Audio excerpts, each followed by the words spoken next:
নমস্কাৰ আজি পুনৰ আপোনালোকৰ মাজলৈ আকৌ আহিলোঁ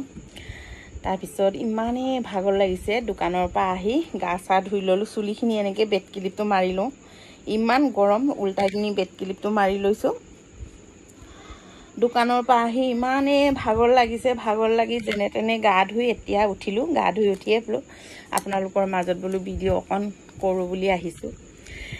সেয়া আৰু এনেকৈ জীৱনটো বৰ কষ্ট দুখ কষ্টৰ মাজেৰে এনেকৈ আৰু জীৱনটো আগুৱাই যাবলৈ চেষ্টা কৰি আছোঁ আৰু গোটেই জীৱন আৰু সৰুৰ পৰা বিয়া হোৱাৰ পৰা কষ্ট কাৰোবাৰ ভাগ্য ভাল হোৱাবোৰ বহুত বিয়া বাৰু হৈ সুখ শান্তিত থাকিব পাৰে আৰু যাৰ ভাগ্য বেয়া সি নিজৰ মাকৰ ঘৰতো বহুত কষ্ট আন এখন ঘৰলৈ গৈ তাতো বহুত কষ্ট মোৰে এনেকুৱা হৈছে আৰু মোৰ মা দেউতাৰ ঘৰতো মই বহুত কষ্ট 12 বছৰ বয়সৰ পৰাই পাই আহিছোঁ মোৰ ভাই ভনী মাই বেমাৰ হোৱাৰ কাৰণে মোৰ ভাই ভনী কেইটাক ডাঙৰ দীঘল কৰোঁতে বিৰাট কষ্ট পালোঁ আৰু বিয়া হৈও এইখন ঘৰত আহিও ল'ৰা ছোৱালী ডাঙৰ দীঘল কৰোঁতে বহুত কষ্ট পালোঁ পাই আমাৰ পাহিয়ে চাবলৈ আহিছে এইবোৰ কষ্ট পায় আৰু বহুত কষ্ট কৰি তেনেকৈ মানুহজনো সময়ত মানে খৰচ পাতি ঘৰখনত নিদিয়াৰ কাৰণে আৰু কোনেও ছাপোৰ্ট নকৰাৰ কাৰণে বহুত কষ্ট কৰি মানে একদম চব্জি বেছি ল'ৰা ছোৱালী ডাঙৰ দীঘল কৰিছোঁ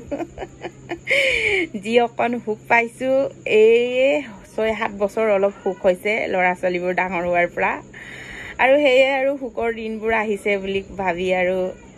ফূৰ্তিত আছিলোঁ আৰু ভাবি ল'ৰা ছোৱালী ডাঙৰ দীঘল কৰিলোঁ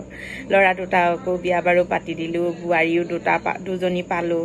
এতিয়া মাত্ৰ ছোৱালীজনীক পঢ়াব লাগে বিয়া বাৰু দিব লাগে তাৰপিছত লাহে সকলো ঠিক হ'ব বুলি ভাবিছোঁ ক'তনো আৰু ভবাটো হ'ব দোকানৰ পৰা আহি পাই দেখিছোঁ আমাৰ আদি অঞ্চু পঢ়ি আছে আমাৰ বোলে আদিৰ বহুত টোপনি লাগিছে হয়নে অঞ্চু পঢ়ি কেনেকা লাগিছে ভাল লাগিছে চৰ্দি হৈছে জ্ঞান এইফালে মামি ইফালে আদি অঞ্চু ভাগৰ লাগি গৈছে বোলে ইয়াৰো ভাগৰ লাগিছে নকৰিবা ইয়াৰো ভাগৰ লাগিছে আৰু কোৱাচোন আমাৰ ভিডিঅ'টো চাই ভাল পালে আপোনালোকে লাইক কমেন্ট শ্বেয়াৰ আৰু জলদি